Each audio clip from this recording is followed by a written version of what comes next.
Hai, Assalamualaikum. Ada yang tanya saya, pola ready-made kuci ni boleh adjust tak? Kalau dada saya besar macam ni, sesuai tak dengan saiz apa? Jadinya saya nak terangkan. Okey, untuk pola skuci ni sebenarnya, pola yang kami lukis ni pola yang anda boleh adjust. Jom saya tunjukkan kepada anda.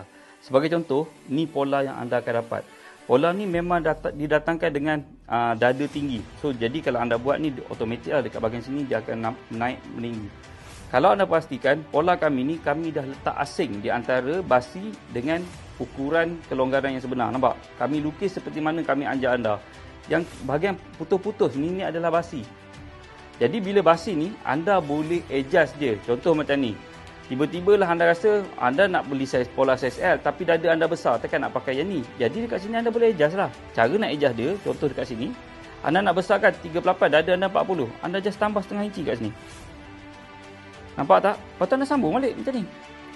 Sambung balik dekat sini. Cara nak adjust dia.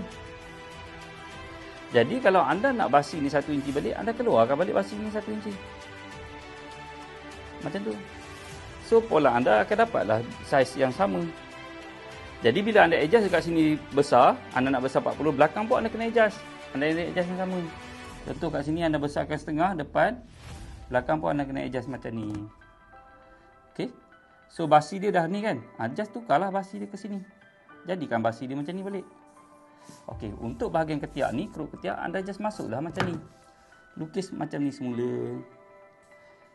Okey, nanti anda tanya, keruk ketiak ni akan jadi besar lah kan? Okey, bila keruk sini kita buka dada ni besar, automatik bahagian ketiak ni jadi besar.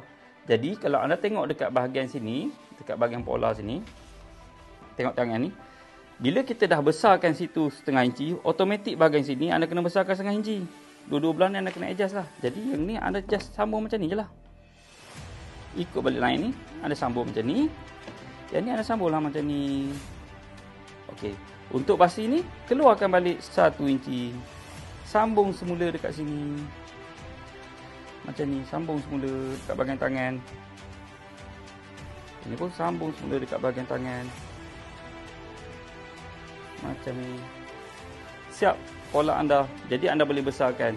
Okey, sama juga kalau anda nak besarkan punggung pun sama. Nak kecilkan pun boleh, tak ada masalah. Anda just masuklah daripada ukuran sebenar ni, anda just masuklah macam ni. Anda nak kecilkan, anda just masuklah kat sini. Masuk kat sini. Jadi yang ni sambungkan ni balik. Sambung dekat sini. Lukis sini saja.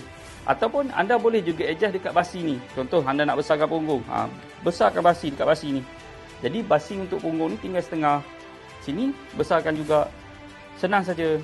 Untuk bahagian atas ni, kalau contoh bahu anda kecil sedikit, anda masuk kat sini. Contoh suku inci. Masukkan kat sini sikit suku inci. Anda nak buang setengah kan? Kat sini pun anda masuk suku inci. Anda kecilkan dia macam ni.